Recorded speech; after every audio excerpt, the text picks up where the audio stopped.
안녕하십니까. 프레시안 박영규입니다. 지난 시간부터 1차 이라크 전쟁, 즉 걸프 전쟁에 대해서 알아보고 있는데요. 지난 시간에는 이란 이라크 전쟁에서 이긴 이라크가 아랍 국가들의 맹주가 되어서 석유 자원에 대한 통제권, 즉 오페크를 강화하고 자립경제와 자주국방을 실현하려 했다. 그러나 쿠웨이트를 비롯한 그 작은 왕정 산유 국가들이 석유 생산량을 속이면서 증산해가지고 그 이라크의 전후 복구, 우선 이제 8년간 전쟁이 됐기 때문에 전후 경제를 복구해야 되고, 무엇보다도 아랍 국가와 유럽 은행으로부터 빌린 전쟁 부채를 갚아야 했는데 이것이 어려워졌다. 그래서 결국은 사담 후세인, 이라크의 사담 후세인이 1990년 8월 2일 날 쿠웨이트를 점령을 했다. 점령을 한 이유는 그 점령을 푸는 대가로 아마도 그 당시 서방은행에서 전쟁 부채의 상환 연기 이런 것도 안 해주니까 어쨌든 쿠웨이트를 점령한 것을 볼모로 해서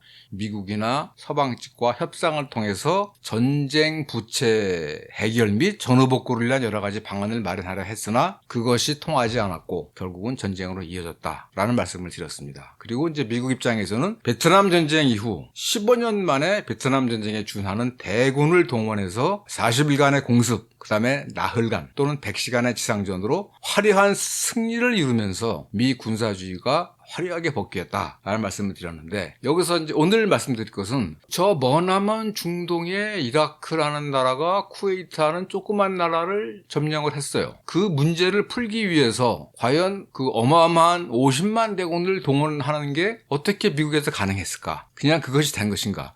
일례로 쿠웨이트 침공 직후 한 20일이 지난 후 여론조사에 따르면 미국인의 78%가 미국의 선제 군사 공격에 반대한다고 그랬어요. 그리고 나중에 의회의 전쟁 승인을 봐도 압도적이지가 않습니다. 대략 한 6대4 정도로 그렇게 압도적이지 않았어요. 그런데 어쨌든 미국이 베트남 전쟁 이후 가장 큰 전쟁을 하게 됩니다. 그 이유는 뭔가? 그거는 뭐 한마디로 말씀드리면 사담 후세인을 제2의 히틀러로 악마화했기 때문입니다. 그 부분에 대해서 이제 알아보도록 하겠습니다. 그런데 그 이전에 한 가지 말씀드리고 싶은 것은 뭐냐면, 중동 지역이 서방의 손에 장악된 것은 1차 대전 이후예요. 그 전까지는 오스만 터키라는 이슬람 국가가 제국으로 있었어요.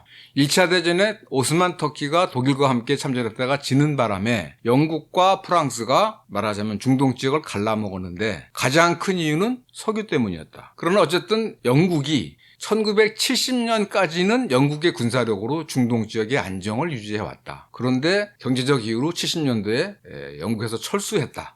이게 말하자면 이제 모든 문제의 씨앗인데, 그래서 이제 72년도에 닉슨이 이란에 대해서 중동 지역에서 미국의 군사적 대리인이 돼달라라고 부탁을 했고, 그러나 그것이 79년도에 이란 혁명으로 무너지면서 중동 지역의 안정이 무너지기 시작했고, 여기에 이제 1차 아프간 전쟁, 이란 이라크 전쟁까지 겹치면서 이제 이 중동 지역이 점점 군사 분쟁이 강화되는 거죠. 그런데 여기서 말씀드리고 싶은 것은 뭐냐면, 미국이라는 나라가 중동 지역에서 갖고 있는 두 가지 중요한 목표가 있어요. 한 가지는 세계에서 가장 석유 자원이 많이 묻혀 있는 중동 지역, 보통 한 3분의 2 정도라고 그러죠. 거기에 있는 석유 자원에 대한 통제권을 계속 미국이 가져야겠다라는 거 한 가지가 있었고, 또 하나는 베트남 전쟁이 끝난 이후에 전 세계적으로 전쟁 수요, 군사 수요, 무기 수요가 떨어집니다. 그러면 미국의 군산복합체가 살아남을 수가 없어요. 그걸 팔아야 돼. 게다가 달러 금태환제가 무너지면서 달러의 가치를 유지하기 위해서는 무기를 팔 필요가 있었어요. 첫째, 중동 지역에 대한 석유 통제권. 둘째,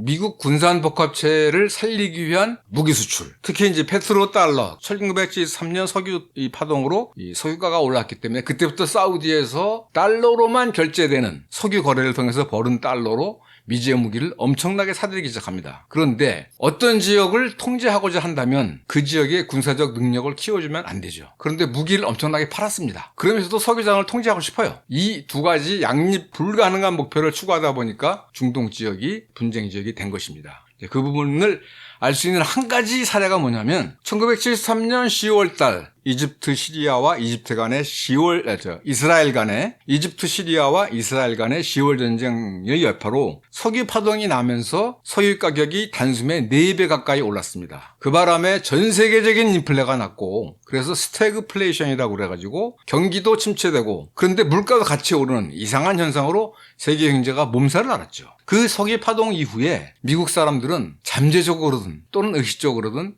그냥 사우디 이거 전부 다 이걸 그냥 우리가 군사력으로 먹어버리면 어때? 이런 생각을 합니다. 그게 실제로 나타나는 게 1975년 1월 달에 그 코멘타리라는 잡지가 있어요. 이게 네오콘들이 내는 잡지예요. 노만 포드레츠라는 사람이 내는 잡지인데 거기에 존스 홉킨스 대학 교수인 로버트 터커라는 사람이 석유와 미국의 개입이란 그 글을 통해서 이거 아랍 세계에 대해서 우리가 좀 군사력으로 개입을 해야 돼. 라고 이제 그런 얘기를 합니다. 이거는 뭐 약간 뭐 그렇게 뭐 놀랄 만한 것은 아니죠. 그런데 그해 3월에 하퍼스라고 아주 유명한 잡지가 있어요. 미국에서 뭐 3대 잡지 하나로 꼽히는 잡지인데 하퍼스 3월호에 아랍 석유 빼앗기 아주 노골적이죠. 아랍 석유를 빼앗자. 아랍 석유 빼앗기라는 제목의 글이 실립니다. 이게 뭐냐면 우리 미군 동원해서 사우디 그냥 점령해버리자. 그리고 우리가 운영하자. 거기 석유 유전을. 그러니까 미 육군 4개 사단하고 그냥 미 공군, 막강한 미 공군 그리고 이스라엘 군의 도움으로 사우디 유전을 점령해서 미국 기업으로 하여금 운영하도록 하자. 이것이야말로 석유 문제의 영구적 해결책이다. 어떻게 오페크가 석유 수출국 기구가 유가를 결정하도록 만드느냐. 이거는 정말 허망한 유화책이다. 강력한 군사 행동만이 석유 문제의 해결책이다. 그러면서 아주 기막힌 말을 하는데 아랍인이 만들어낸 것도 아니고 발견한 것도 아니고 어쩌다가 그들의 영토 안에 있을 뿐인 석유. 그러니까 중동 지역에 석유가 묻혀있다는 게 어쩌다가 거기 묻혀있을 뿐인데 그것을 확보하기 위해서 아랍의 왕이나 독재자들의 정치적 협박에 굴복하는 것은 이건 수치다. 그거 아랍인이 만들어낸 것도 아니야. 그 사람들이 발견한 것도 아니야. 우리가 발견했어, 미국이. 어쩌다가 그들의 영토 안에 있을 뿐이야. 그거를 우리가 활용하려면 그냥 군사적으로 점령하면 돼. 라는 글이 실렸습니다. 이 글을 쓴 사람은 이제 그 가명을 썼어요. 마일즈 이그노투스라는 가명을 썼는데 이 사람은 에드워드 러트왁이라는 사람입니다. 네오콘입니다. 아주 유명한 네오콘 군사 전략가예요. 그러니까 대놓고 야, 사우디가 뭐 올렸어? 뺏어버려. 그럼 끝이야. 이렇게 얘기를 한 거예요. 사실 현실성은 없는 얘기죠. 그런데 또 중요한 것은 뭐냐면 이런 류의 글들이 바로 그 시기에 75년도 초 무렵에 8명이 사우디 군사점령을 주장했다는 거예요. 그러니까 이거는 그냥 뭐 각자 우연의 일치가 아니라 뭔가 그럴 얘기가 나올 만한 근거가 있었다는 얘기죠. 그러니까 이런 얘기가 자꾸 나오니까 그 당시에 사우디 주재 대사가 있어요. 제임스 애킨스라는 사람인데 사우디 주재 대사로서는 참 난감했겠죠. 45년도 2월 달에 루스벨트 대통령하고 이븐 사우드 국왕이 석유와 안보의 교환이라고 말하자면 준 동맹관계를 맺었는데 그 미국에서 사우디를 군사점령하자는 얘기가 공공연히 활자가 돼서 나오니까 이 제임스 애킨스 주 사우디 대사가 TV에 나와서 이런 주장을 펼치는 사람들 사우디를 군사점령하자라는 주장을 펼치는 사람들은 이거 미친놈 아니면 범죄자 아니면 소련의 첩자야 라고 비난을 했습니다. 그런데 이 사람은 어떻게 됐느냐? 좀 이따가 해임됩니다. 왜 그랬느냐? 이 사우디 군사점령이라는 아이디어의 원천이 누구냐면 다름 아닌 키신저였기 때문입니다. 키신저가 그야말로 분노한 거예요. 아니 이 중동에 말하자면 삼류 토후국들이 유가를 4배나 올려가지고 미국을 힘들게 해? 그냥 군사점령 해봐야. 그래서 그런 계획을 짰다는 거예요. 그래서 그 극비 계획을 짜가지고 일부 인사들에게 브리핑했다는 얘기입니다. 물론 실행에는 옮기지 못했습니다. 왜? 가장 큰 것은 소련의 반발 때문입니다. 전 세계가 보고 있는데 미국이 노골적으로 이 사우디를 군사적으로 침략해서 먹어버린다? 그럼 이 소련으로서는 군사적으로 대응할 명분이 생기는 거죠. 미국으로서는 명분이 없는 행동이죠. 키신저는 그때 굉장히 분노해가지고 야, 그 사우디가 안 되면 그 카타르나 아랍에미레이트나 바레인이라고 조그만 나라도 있잖아. 그런 나라들 한번 그냥 확 먹어가지고 혼 좀 내줘야 돼 라고 했는데 CIA에서 반대했다고 합니다. 이건 국제적으로 명분이 없다라고 했다는 겁니다. 자, 그런데 1차 이라크 전쟁이 끝나고 나서 이 쿠웨이트에서 이라크 군대를 몰아내고 나서 그 당시에 그 군사작전을 위해서 사막의 폭풍 작전을 위해서 사우디에 머물렀던 미군들이 그냥 눌러 앉은 거예요. 그러니까 이것은 어떻게 보면은 이라크의 쿠웨이트 침공이라는 명분 때문에 생긴 거지만 어쨌든 미군이 중동 지역 현장에 주둔하게 되는 빌미가 된 겁니다. 그리고 이것이 사우디인들에게는 도저히 받아들일 수 없는 금기였던 거죠. 그러니까 분노를 불러일으킬 수 있는 원천이었던 거죠. 왜? 사우디에는 이슬람교의 가장 중요한 성지인 메카와 메디나가 있는데 그 이슬람의 가장 중요한 성지에 이교도의 군대가 들어와 있다니 해서 이것이 나중에 이제 9.11 테러로 이어지는 거죠. 그리고 이제 나중에 말씀드리겠습니다만 93년에도 이미 미국 뉴욕 무역센터에 대한 테러가 있었어요. 그 이후에 95년, 96년, 98년에서 계속 미국에 대한 테러가 있었는데 미국은 거기에 대해서 이게 사우디 쪽이 아니라 이란 애들이 우리랑 사이가 안 좋으니까 이란 애들이 한 거야 하고 모른 척 했다는 겁니다. 네, 어쨌든 1차 이라크 전쟁으로 미군이 사우디에 상시 주둔하게 됐다. 그런데 사실은 이러한 중동 지역에 대한 군사적 통제 이거는 이미 1차 서기파동 이후인 74, 75년부터 미국의 꿈이었다라는 거죠. 이게 사실은 군사적 보호라고는 하지만 군사적 보호라는 건 다시 말하면 군사적 통제입니다. 그러니까 자존심 강한 이슬람인들로서는 받아들이기 어려운 것이죠. 이라크 전쟁의 결과는 이런 것이고 이제 중요한 것은 원래 미국과 이라크는 국교도 없었어요. 그런데 이라크 전쟁이 나니까 82년부터 미국이 도와주기 시작했고 급기야 84년도에는 국교를 회복했고 그러면서 전폭적으로 이라크를 밀어주는 척하다가 또 이란도 밀어줬죠. 이때의 미국의 속셈은 이란이든 이라크든 누구도 이기지 마라. 계속 싸워라. 라는 거였는데 의외로 88년 7월 달에 이라크가 이깁니다. 그리고 이라크는 그때 이란 콘트라 사건을 보면서 미국이 양다리를 걸쳤네. 이라크만 도와주는 줄 알았더니 이란도 도와주네. 못 믿을 나라구나. 라는 걸 이미 알았죠. 그래서 이제 지난번에 말씀드린 것처럼 자주국방. 그러니까 왜 우리가 무제 무기를 사야 돼? 우리가 만들면 되지. 그리고 자립경제. 우리끼리 교육을 해서 관세 없이 교육을 해서 아랍 국가가 유럽연합처럼 되면 되는 거지. 우리의 가장 중요한 재산은 석유니까 이 석유를 생산과 가격을 제대로 관리해서 말하자면 진정한 카르텔이 되자. 그리고 그거를 이라크가 한다라는 거죠. 그거를 미국은 받아들일 수가 없었던 거죠. 자, 그러면 어떻게 되느냐? 이제부터는 이라크는 손을 봐야 돼요. 어떻게 손을 볼 거냐? 88년 7월 18일 날 이란의 호메이니가 독배를 마실 수밖에 없다라고 하면서 평화협상을 하자 그랬어요. 그러면 이제 유엔에 가서 하면 되죠. 그런데 이란의 중요한 주장이 하나 있었어요. 이 전쟁은 이라크의 일방적 침략으로 시작됐다. 그거 인정 안 하면 우리 평화협상 안 해. 이렇게 뻗댄 거예요. 근데 이제 이 이라크 입장에서는 빨리 평화협상을 마무리 짓고 전후복구를 해야 되는데 이게 어렵죠. 그때까지만 해도 이라크는 미국이 중간에서 성실한 중재자 역할을 할 걸로 기대를 했어요. 그런데 9월 8일인가 당시 슐츠 국무장관이 이란 외무장관을 워싱턴으로 불러서 평화협상을 빨리 좀 풀기 위한 회담을 하자라고 불러놓고 그리고 기자회견을 하면서 폭탄 발언을 합니다. 88년 3월에 이라크 후세인 정권이 그 이라크 북부에 있는 쿠르드족에 대해서 독가스를 사용해서 많은 사람을 죽였다라고 발표해버립니다. 이게 완전히 말하자면 국제적으로 이제 엿을 먹인 거죠. 여기서 끝나지 않습니다. 그 바로 다음날 슐츠 장관의 발언에 그것만을 따라서 미국 상원에서 이라크에 대한 경제 제재를 결의해버려요. 이게 만약에 경제 제재가 통과가 되면 이라크로서는 전쟁 부채를 갚는 게 상당히 어려워집니다. 실제로 상원 조사관을 또 보내요. 쿠르드 지역에 보내가지고 일주일 만에 왔는데 최대 10만 명이 죽었다고 발표합니다. 이게 왜 이랬을까? 어쨌든 그때가 레이건 정부 말기이기 때문에 이 경제 제재가 발효되진 않습니다. 89년에 취임한 부시 대통령이 그때까지는 경제 제재까지 너무 심하다 해서 이거는 이제 무산됐는데 그때부터 계속 미국과 영국 언론에서 후세인과 이라크를 악마화하는 보도들이 계속 나옵니다. 예를 들면 무슨 핵무기를 개발하는 데 필요한 부품을 사들였다. 대형 방사포를 만들기 위해서 노력하고 있다. 또 무슨 영국 언론인이 이라크에 들어가는데 불법적으로 죽였다라든가 하여튼 이런 보도들이 많이 나옵니다. 그거는 이제 쿠웨이트 침공 이전까지인데 그 이라크 악마화의 절정은 이라크가 쿠웨이트를 침공한 지 2달 뒤인 10월 10일 날 나옵니다. 네, 제가 초반에 말씀드린 것처럼 이라크의 쿠웨이트 침공 한 달도 안 된 8월 22일인가의 이 미국 여론조사에서는 미국민의 78%가 미군의 선제 군사행동은 반대한다. 군사행동까지 할 필요가 있느냐라고 했는데 10월 10일 날 미 의회에서 쿠웨이트 침공에 대한 목격자 증언이 있습니다. 청문회가 있습니다. 이건 이제 그 보통 청문회가 있는데 이 청문회에 나온 사람이 누구냐면 쿠웨이트의 소녀예요. 15살 먹은 나이라라는 이름의 쿠웨이트 소녀인데 자기가 이라크 침공 당시 쿠웨이트에서 봤는데 이라크 군인들이 그때 48시간 만에 쿠웨이트를 점령했거든요. 산부인과 병원에 와서 인큐베이터에 있는 미숙아들을 꺼내서 그냥 마룻바닥에 팽개치고 그 인큐베이터를 가져가더라 라고 증언을 합니다. 그러니까 그 미숙아들은 죽었겠죠. 버렸으니까. 인큐베이터 가져갔다고 그래요. 그러니까 이걸 그래서 베이비 킬러 증언이라고 합니다. 이라크 군들이 어린아이들을 죽였다. 그래서 베이비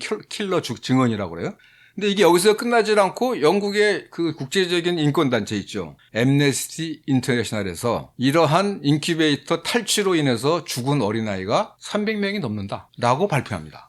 이게 뭐 당장 뭐 CNN, 뉴욕타임스 통해 가지고 전 세계로 퍼진 거예요. 이게 10월 10일인데 1월 17일, 그러니까 미국의 공습이 시작될 때까지 한 100일 되죠. 그동안 전 세계로 돌아다닙니다.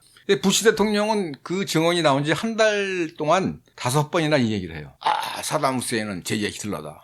어떻게 어린애들 이렇게 죽이는가라고 뭐 완전히 악마로 만들어버립니다. 근데 전쟁이 2월 28일 날 끝났잖아요. 그래서 이제 걸프 전쟁부터 사실은 이제 임베디드라고 그래서 이제 그 종군 취재 기자가 군대를 따라다니기만 하면서 이제 취재하는데 어쨌든 그 전쟁 끝나고 보름 후인 1991년 3월 15일 날 미국 ABC 방송에 존 마틴이라는 기자가 쿠웨이트에 들어가서 그 인큐베이터 사건에 대해서 쿠웨이트 보건 담당 책임자한테 물어봅니다. 이라크 군인이 들어와서 산부인과에 있는 인큐베이터를 뺏어갔다는데 그래서 미숙아들이 죽었다는데 사실이냐? 라고 물어보니까 이 것에 대해서 그 쿠웨이트의 보건 담당 책임자가 그거는 선전 목적인 것 같다. 인큐베이터를 뺏어갔다는 말은 못 들었고 만약에 애들이 죽었다면 그거는 그 애기들을 돌봐줄 간호사가 없었기 때문이다. 라고 말을 합니다. 그리고 앰네스티 인터내셔널도 300명 이상 미숙아가 죽었다는 것은 잘못된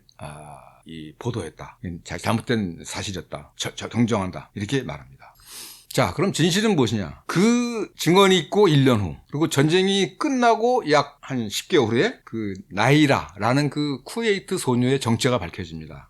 미국 주재 쿠웨이트 주재 대사의 딸이에요. 그리고 그 대사는 쿠웨이트 왕실의 일원입니다. 사우드 나시르 알사바가 이제 쿠웨이트 왕실인데 그 딸인 겁니다. 어떻게 된 거냐? 이라크의 쿠웨이트 침공 직후에 쿠웨이트 왕실이 미국의 거대 홍보회사, 어쩌면 뭐 세계 최대라고도 그러는데 힐 앤 놀튼이라는 홍보회사가 있어요. 미국 정계와도 굉장히 막강한 끈이 있습니다. 여기하고 수천만 달러의 계약을 맺어서 반 이라크 캠페인을 벌였고 그 캠페인의 일환이었던 겁니다. 그러니까 보통은 2차 이라크 전쟁, 2003년도에 이라크 전쟁이 거짓된 이유로 벌어졌다. 그러니까 미국 이 후세인 정권이 9.11 테러와 연계됐고 후세인 정권이 대량 살상 무기를 개발하고 있다는 가짜 정보로 침공했다고 그러는데 1차 이라크 전쟁부터 사실은 어떻게 보면은 미국의 일부 세력들이 기획을 해서 거짓 또는 과장된 이유로 만들어낸 전쟁이라고 볼 수 있다는 겁니다. 근데 이게 중요한 것은 뭐냐면 적어도 한국전쟁이나 베트남 전쟁에 관해서는 그래도 상당 부분 진실이 밝혀져 있는데 이 79년에 아프간 전쟁부터 시작해서 90년에 걸프 전쟁 그리고 그 이후에 9.11 테러 등등 이 미국이 관련돼 있는 대규모 무력 사태, 이 전쟁 상태에 대한 그 실상이 잘 알려지지 않고 있다는 거죠. 대부분 미국 사람들은 아직도 미국은 무고한데 세계의 평화와 자유를 위해서 움직이고 있는데 미국을 시기하는 어떤 그 악마의 세력들이 미국을 치고 있다. 이런 생각을 하고 있다는 겁니다. 그게 상당히 좀 뭐랄까 이 미국이 세계를 올바르게 끌고 나가는데 큰 방해가 되고 있다는 것이죠. 이렇기 때문에 사실은 79년도에 1차 아프간 전쟁 이때부터 이제 말하자면 대중동 전쟁이 시작된 건데 뭐 공식적으로 이제 2021년도 8월 30일 날 아프간에서 철수하면서 42년 만에 끝났다고 하지만 제가 마치 40년 동안 중동이라는 수렁에 빠졌어요. 베트남보다 더 오랫동안 빠졌던 거죠. 베트남은 뭐 기껏해야 10년 남짓인데 근데도 베트남 때는 미국이 뭔가 잘못했다는 자성이 있었지만 이 대중동 전쟁에서 미국이 잘못했다. 뭔가 실수가 있었다. 엄청난 국력의 소비였다. 이런 반성의 소리는 적어도 제도권 안에서는 나오지가 않고 있다는 거죠. 그거는 왜 그럴까? 그거는 아까 말씀드린 것처럼 중동 석유에 대한 통제권도 필요하지만 베트남 전쟁 이후에 수요가 급격히 감소한 군산복합체를 살리기 위해서는 이 전쟁이 필요했다는 얘기입니다. 예컨대 자, 1989년 11월 9일에 냉전이 끝났어요. 동서대립이 끝났습니다. 미국과 소련의 군사적 대립이 끝났어요. 그리고 12월 달에 미 의회에서 청문회가 있었어요. 케네디 행정부에서 7년 동안 국방장관을 역임했던 맥나마라 장관이 나와서 뭐라고 증언하냐면 앞으로 한 10년쯤 지나면 미국의 국방 예산이 지금보다 한 절반 정도로 줄어들 것 같다. 지금 3천억 달러인데 한 1,500억 달러로 줄어들 것 같다. 그것이 말하자면 평화 분담금이다. 평화에 따른 분담금. 그러니까 국방비로 쓰여야 될 1,500억 달러를 국민 생활에 쓸 수 있다라고 얘기합니다. 미국 국민으로서는 대단히 좋은 일이죠. 그런데 사실상 미국의 정계를 좌지우지하는 군산복합체, 방위산업체에게는 군사 수요가 줄어든다는 말은 곧 매출이 줄어든다는 말이고 그것은 곧 자기네 기업이 죽을지도 모른다는 얘기예요. 그럼 어떻게 해야 되겠습니까? 군산복합체로서는 새로운 적을 만들어야 돼요. 새로운 전쟁이 필요합니다. 바로 이런 것들이 이라크와 사담 후세인을 악마하는데도 작용을 했을 것이라고 보는 것이죠. 실제로 베트남 전쟁 직후에 미국 군산복합체는 70년대 후반에 그야말로 생존의 위기를 겪습니다. 1969년 이때까지는 베트남 전쟁이 굉장히 계속 크게 벌어지고 있었죠. 그 당시에 미국의 유명한 경제잡지 포춘의 100대 기업 중에서 방위산업체가 79개였어요. 80%였습니다. 80%. 그런데 75년이 되면 미국의 국방비가 32%나 감소합니다. 3분의 1이 줄어든 거예요. 요거를 벌충해준 게 뭐냐? 사우디, 이란 같은 중동 산유 국가들의 미제 무기 구입입니다. 그게 1972년부터입니다. 예컨대 이란은 1950년부터 72년까지는 총액이 미제 무기 구입 총액이 15억 달러밖에 안 돼요. 근데 72년도에 닉슨이 와서 팔레비 국왕에게 이란이 중동에서 미국의 군사적 대리인이 돼달라라고 하고 나서는 73년도 한 해에만 20억 달러어치를 삽니다. 연간 액수로 보면은 약 30배가 늘어나요. 졸지에. 그리고 74년부터 79년까지 팔레비 국왕이 쫓겨나기까지 약 5년간 190억 달러. 어마어마하게 사들입니다. 사우디도 마찬가지입니다. 사우디가 74년도에 26억 달러어치를 샀어요. 미제 무기를. 85년도에 230억 달러어치를 샀어요. 자그마치 9배죠. 74년도에 미제 무기 수입에 들어간 국방비의 비율이 전체 세출의 7.5%였는데 85년대에는 88%예요. 국가 예산의 거의 90%를 미제 무기 사주는 데 쓴 겁니다. 그래서 사우디가 이건 많은 사람들이 못 믿는데 1980년대 중반부터 10년 이상 재정 적자를 겪었다고 그래요. 그 원인이 딱 한 가지예요. 미제 무기 사느라고. 1992년도에는 이제 우리 돈 못 사겠어. 그랬다고 그럽니다. 그리고 사놓은 무기를 쓰는 게 아니라 그냥 창고에 놔뒀다고 그래요. 그래서 한 통계에 따르면 1990년부터 93년까지 그러니까 걸프전이 일어나고 그 직후 3년간인데 사우디가 미제 무기 구입에 쓴 돈이 미 국방부가 쓴 돈보다 많았다고 합니다. 그러니까 한마디로 사우디는 미제 무기를 사들이는 봉이었던 거죠. 그러니까 이게 지속되기 사실 힘든 거예요. 따라서 군산복합체의 위험성에 대해서 1961년 아이젠하워 대통령이 퇴임하면서 군산복합체가 미국의 민주주의를 위협한다라고 경고를 했지만 이미 군산복합체라는 거는 미국 경제의 핵심적 일부가 됐고 그 다음에 정치인들에게 내는 정치 기금, 선거 자금 이런 걸 통해서 말하자면 미국 정계를 좌지우지하는 힘이 됐고 여기에다가 이제 이스라엘의 안보를 우선시하는 네오콘까지 가세를 하면서 결국 미국이 계속 군사적으로 세계를 통제해야 된다. 그리고 지금 이제 이 소련까지 없어진 마당에 제일 중요한 데는 어디냐? 중동이다. 그래서 이제 네오콘이 군산복합체의 이익을 대변해서 이라크와 사담 후세인의 위협을 어마무시하게 과대 포장하면서 중동에 대한 군사적 통제를 계속 해 나간다는 거죠. 거기서 가장 큰 역할을 한 게 이제 네오콘이라고 말할 수 있는데 이렇게 해서 이제 지난번에 말씀드린 것처럼 91년도에 이라크가 쿠웨이트에서 철수하기는 했으나 2003년도 2차 이라크 전쟁이 일어날 때까지 미국은 이라크의 남부와 북부 지역을 비행금지 구역으로 설정해놓고 뭐 뻑하면 이제 미군과 영군 전투기가 출격을 해서 폭격하고 공격하면서 사실상 전이 상태를 이어갔고 그다음에 가혹한 금수 조치, 경제 제재를 통해서 5세 미만 어린이 50만 명이 죽는. 그래서 거의 뭐 반쯤 이제 죽여놓는 그런 전쟁 행사가 계속됐고, 클린턴 행정부가 되면서 중동 담당 특사를 임명하는데 이 사람이 마틴 인둑이라고 친이스라엘 인사입니다. 아이팩이라고 있어요. 미국 이스라엘 공공정책위원회. 옛날에는 정치행동위원회라고 썼는데 나중에는 이제 정치라는 말이 거슬리니까 공공정책위원회라고 그래서 이게 이스라엘 로비의 핵심입니다. 거기 출신인 그 마틴 인둑이라는 사람이 이 호주 사람이에요. 이 사람을 중동 담당 특사로 임명합니다. 호주 사람인데 국적도 바꿔요. 미국으로 바꿉니다. 완전 이 사람은 이스라엘을 위해서 중동 정책을 하는 사람이에요. 그 이후에 미국이 벌인 정책은 뭐냐면 이중봉쇄입니다. 이란도 막고 이라크도 막고, 이란도 이라크도 군사적으로나 경제적으로 강대해질 수 없도록 다 막는다라는 거였습니다. 그리고 이란이나 이라크가 국제시장에 팔 수 없는 이 석유, 이런 거는 이제 사우디나 쿠웨이트한테 넘겨주는 거죠. 그러나 이제 아까 말씀드린 것처럼 사우디에 미군이 주둔하는 것, 이것은 제정신이 박힌 무슬림이라면은 이거는 용납할 수 없는 겁니다. 그래서 93년부터 계속 사실은 사우디 주둔 물러가라는 그런 신호로서 계속 미국 군함, 미국 시민들에 대한, 미국 대사관에 대한 테러 공격이 이어지는데 98년까지도 미국은 그것을 사우디 출신들이 아니라 이란, 미국의 적국인 이란 애들이 하고 있는 거야 라고 착각을 하고 있다는 거죠. 그러다가 이제 9.11 테러라는 엄청난 사태를 맞이했고, 그리고 그 9.11 테러는 미국의 대외 정책을 더욱더 호전적이고 공격적인 것으로 완전히 바꿔놓고 그게 지금까지 이어지고 있습니다.